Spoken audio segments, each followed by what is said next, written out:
Good morning and welcome to another Seize the Day. Today is December the 19th. It's Thursday.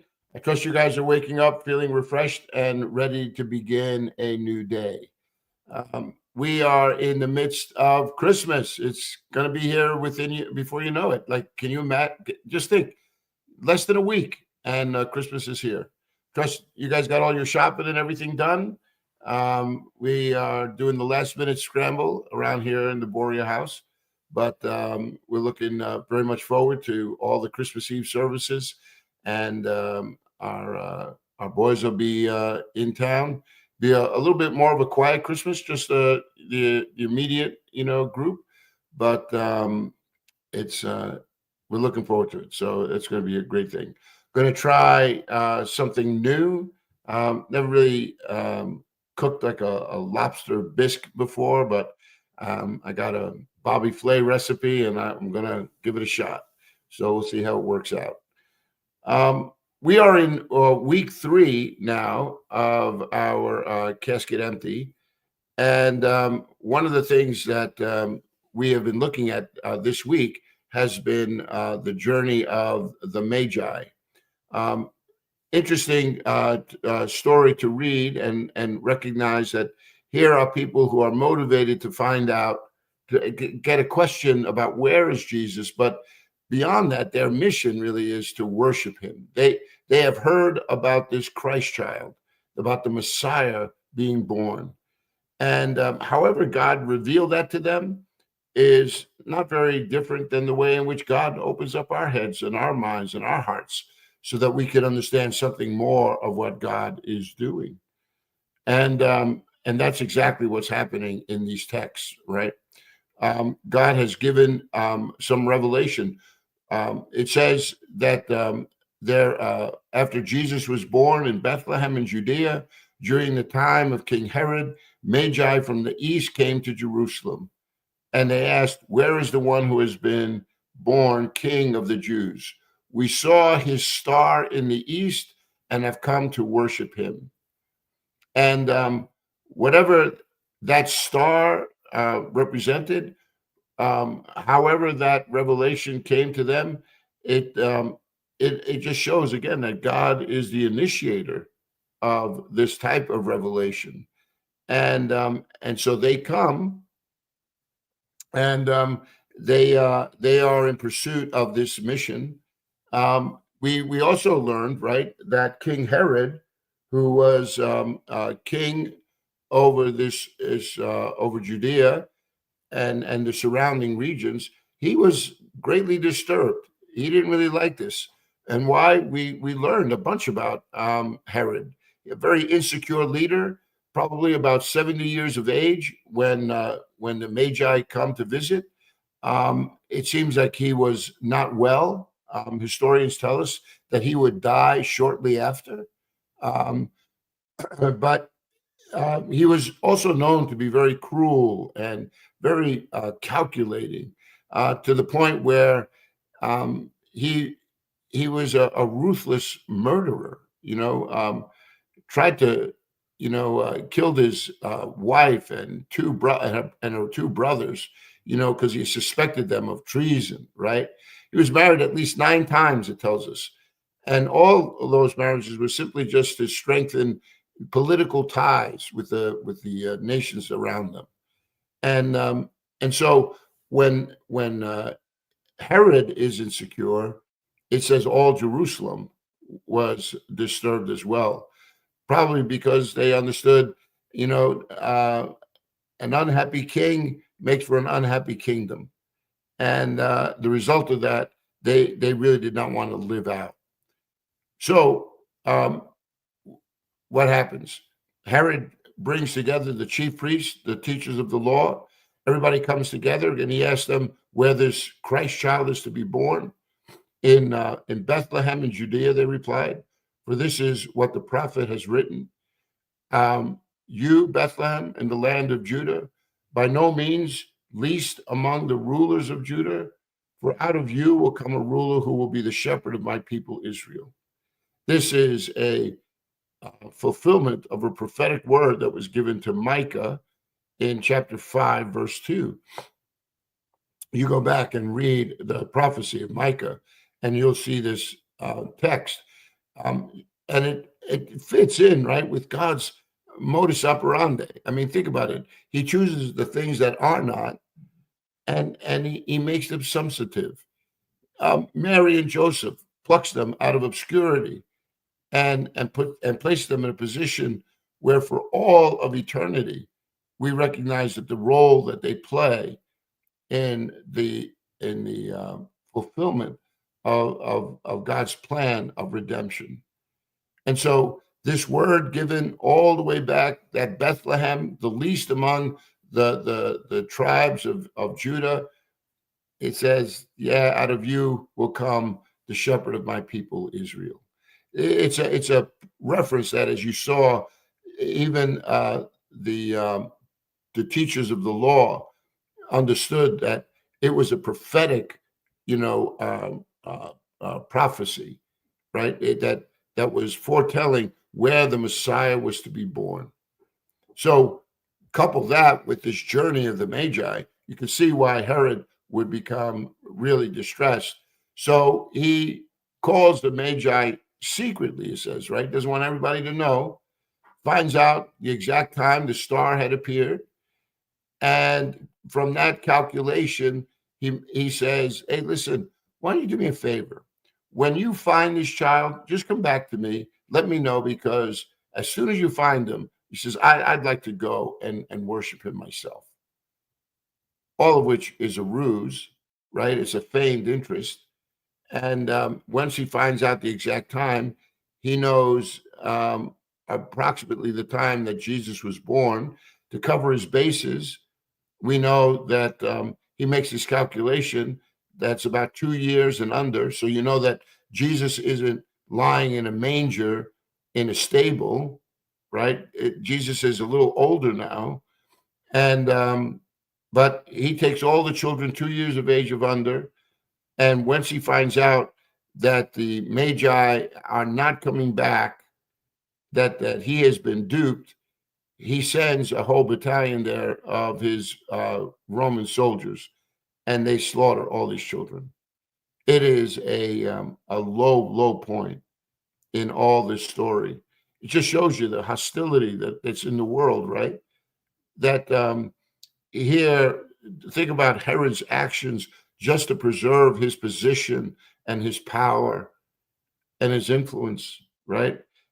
Um, Not unlike the world in which we live, where people do some really heinous things just for self-serving reasons, and they could care less about the people around them. I mean, think about how many people have been slaughtered, have been subjected to all kinds of cruelty, just so one leader could could rise above the rest.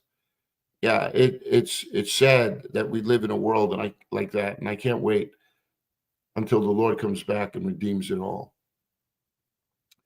But they come, and we saw that they continued their mission. They're warned in a dream not to go back to Herod, and so they return to their country by another route. So again, God is intervening, right? The mission of these wise men, the Magi, they don't.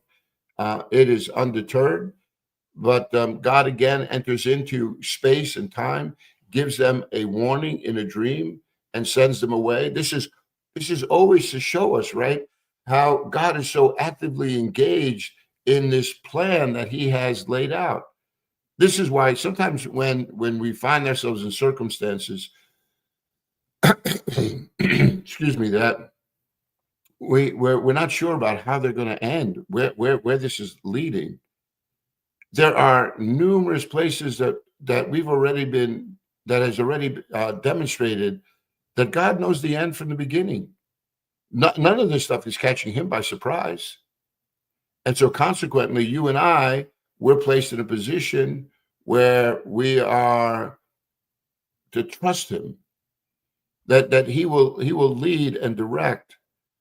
And if He needs a star, He uses a star. If He needs an angel, He uses an angel. If like whatever the means that God, He has it all at His disposal.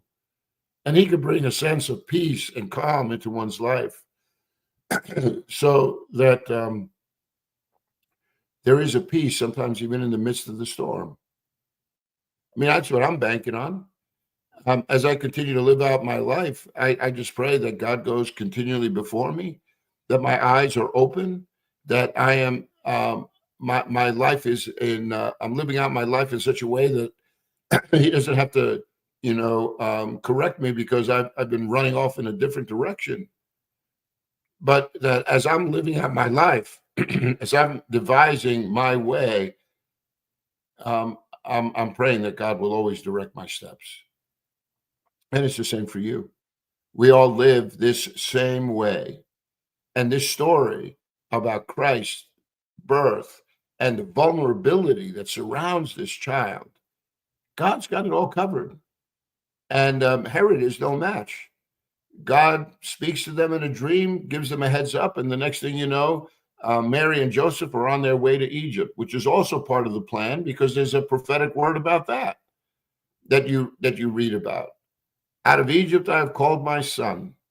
Yeah, like God knows all of these things, and they take place in space and time because that's where we live, and this is how God is working out His program. So they the Magi, as I ended our time yesterday, they were seeking the king. King Herod is opposing this king. And we also saw, right, the chief priests, the teachers of the law, they were ignoring the king. You never want to be in that place. You want to be seeking, not opposing. You want to be seeking, not ignoring. And so here's a couple of things that I'd like to just share with you in as we summarize our studies together. Jesus is found along life's journey. Wise men, guided by the star that God had provided, set off to find answers. And God met them along the journey and transformed them. Think about just for a moment, take away all of the mysticism that surrounds the star and this revelation. But God met these magi where they were. Like they were scientists, right? They were astrologers. And God used astrology to bring them to a place where they would meet the Christ child, because once they have met him, seeing that all that they had been promised has been fulfilled, what do? They go back, and there is no doubt that they begin to spread this good news about Jesus. I mean, there's no social media, there's no cable, right? This is all word of mouth, and now this good news about God's kingdom and this next step in God's revelation is beginning to unfold. Think about Matthew. Matthew is a tax collector. Matthew is a guy who is, a Jew working for the Roman government. I mean, if you've ever seen The Chosen, I think they do a good job, depicting some of these characters and making them, just very real. So Matthew is this tax collector. He comes to know Jesus, no doubt seeing his miracles, being, hearing his teaching, because this is all happening up in Galilee, right, where Matthew is. And then one day, Jesus walks up to Matthew and says, "Hey, come, follow me." And Matthew evidently had enough exposure, and something happens inside his own heart, his own spirit, and he's willing to walk away from that way of life. But where did God meet him? God met him at a tax collector's booth. It was in that setting, in his own setting. God came to him in his terms, and he changed his life. Or how about Peter? Peter's a fisherman. He's going out there earning his living by the sweat of his brow and the strength of his back. And one day Jesus comes along and says, hey, did you guys catch anything today? And he says, no. And he says, well, listen, why don't you pull out one more time and drop your nets? Fishing was done at night, not during the day. And Peter says, listen, we've been out all night, man. We're tired, and we didn't catch anything. But there was something about the one who asked him. And he says, well, if you want us to, and for some reason, and it baffles, one's understanding. Like, what is it about that conversation on that day that all of a sudden made Peter a little bit more aware, willing to do what was asked of him, not knowing what the outcome was going to be? And he rows his boat out, he drops the net, and the next thing you know, he's calling to his friends around him to come and help because the catch is so big, he's afraid that his boat's going to sink. And he looks at this catch, and in the fervor, they're working, and then all of a sudden it dawns on him, really, what's going on here? And he looks at Jesus, and he falls prostrate before him, and just, God says, listen, come, follow me. I'm going to make you fishers of men. And Peter does that. And so here, the Magi, they study the stars. And God says, I'm going to show you another star. And this star is going to lead you to the star of stars. It's going to lead you to my son. So where will God encounter you? It could be in some really trying circumstances right now. So, like for me, when I look back on my conversion experience, there were a number of times that I felt like God had gotten my attention. One of those highlights, I remember going to my grandparents' 50th wedding anniversary, and they had this service at this church, and at the church they had a bookstore. And when the thing was over, I remember walking out into this lobby, and they had this Jesus book, and I made a really big issue about wanting that book. I was a kid, and looking back on that, I thought, what was it about that made me that curious that I wanted to read this book about Jesus?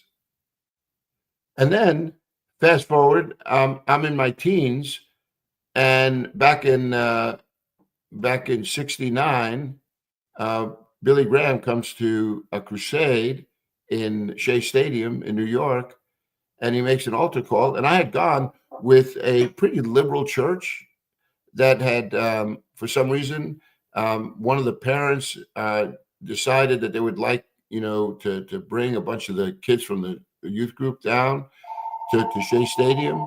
And so we all got in a bus and we went.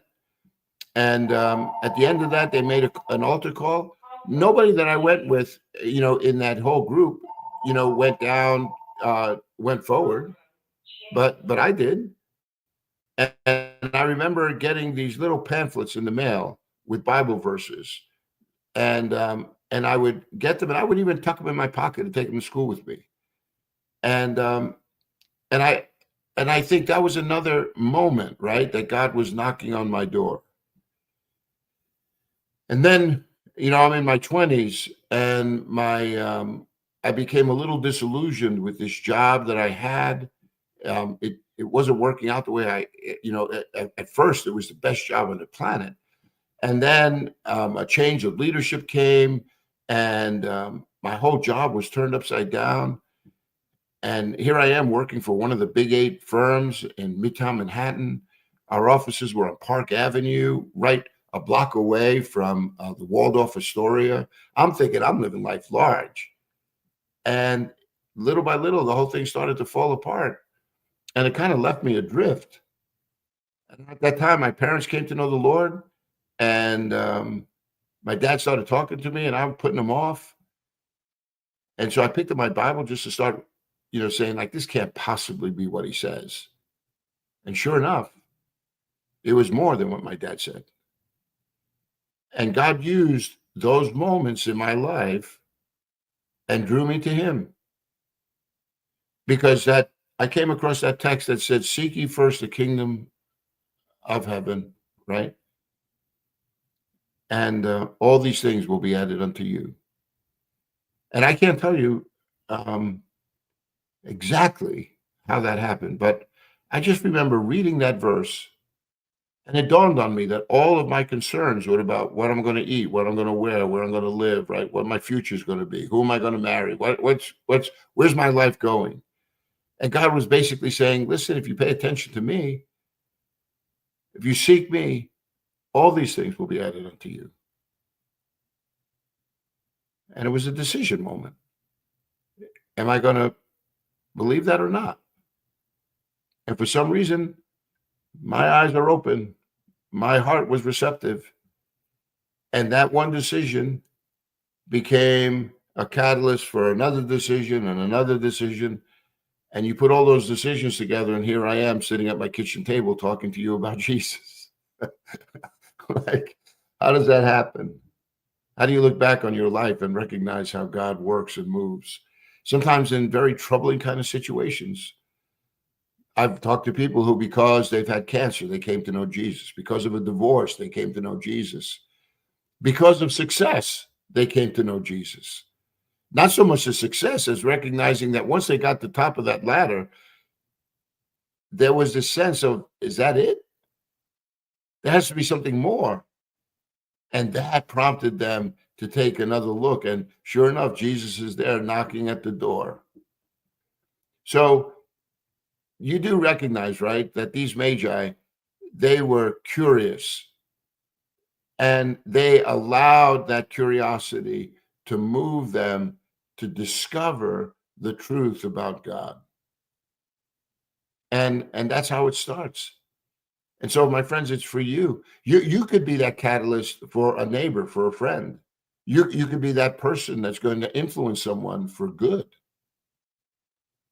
And and you may not even know it. It could be a side comment. It could be an action that you take, that a friend, a coworker, a relative, somebody, they see it, and suddenly you have no idea how that one little incident has begun to light this spark in their life that eventually is going to lead them to come to know Jesus. If you listen to people give their testimony, this is how it works all the time. It's not the big things. Sometimes it's all these little conversations. It's the way in which your life is being conducted. Feed that, Jesus is found along life's journey. And so you just got to feed that curiosity. You got to allow it to move you to discover this truth that's all about Jesus. Because that's what's written all over the Bible. Again, think about this. Paul, give you one more example, right? Paul is trained to be a Pharisee of the Pharisees. He's so zealous for the things of God that when you read in Acts, like chapter 7, you realize, or even in chapter 6, Paul is there, lending his consent to the stoning of Stephen, one of the first martyrs in the New Testament. And from there, it says that he gets permission from the chief priests to ferret out all of these now who have begun to profess faith in this Jesus. See, his zeal for the law, for what he perceives as God's way, is leading him to make all kinds of decisions, right? And the next thing you know, he's on this road to Emmaus. He's going to bring back people. He's going to lock them up because of their, sedition. And what does God do? God meets him on the way. And he says to him, Paul, Saul, it was his name then, right? He says, Saul, Saul, why are you persecuting me? And this guy who was so intent on the law, he meets the lawgiver. And suddenly now all this education is just taken by God, and the blinders are removed, and Paul's a different guy, to the point where it took 17 years for him to go on his first missionary journey. If you add up the dates that are recorded for you in Galatians chapter 1, you realize for 3 years he went over to Damascus, came back. 14 years later, he goes down to Jerusalem. And it's in that meeting that they set them apart to be, apostles to the Gentiles. So after his conversion experience is 17 years. What did he do those 17 years? But grow in the grace and knowledge of Jesus, to the point where now you and I are reading the majority of our New Testament penned by this apostle Paul, because God used all of that education. God used all of that zeal. Only now it has been put and exercised in the right direction. You see, along his journey, God met him, and God wants to do the same for you. He has done the same for you. We just got to feed that curiosity and allow it to move us to discover more and more about Jesus. In a season of resolutions, this is a good resolution to make. What are you going to do now to address the spiritual hunger that's in your life? If you're just beginning, then fix your eyes on Jesus and run with endurance this race that is set before you. Learn about him. If you've been with Jesus a long time and you feel like, man, I just need a boost, well, come on. The scriptures are open. There's studies abounding. At Bethany Church, that's our desire, right? We want to equip and inspire people so that they feel comfortable and that they are willing to share their faith with others. At the end of the day, that's my goal. People who are willing to share what God is doing in their life with others around them. Because you see, I feel that's what's going to bring revival. It's not worship music. It's not my great sermons. It's not all the books in the world. No, it's person to person, sharing what God is doing in my life, and that being the catalyst to bring new life to someone else. My friends, we'll end tomorrow with just a couple of other insights here from the MAGI, but I hope that's one that will stick with you the rest of this day, helping you, to seize the day and to recognize that we serve a God who is good all the time. Thanks so much for being a part of this day. I love our community. Pray you guys are going to have a great, great Christmas. And Lord willing, we'll finish our week tomorrow. God bless you, my friends.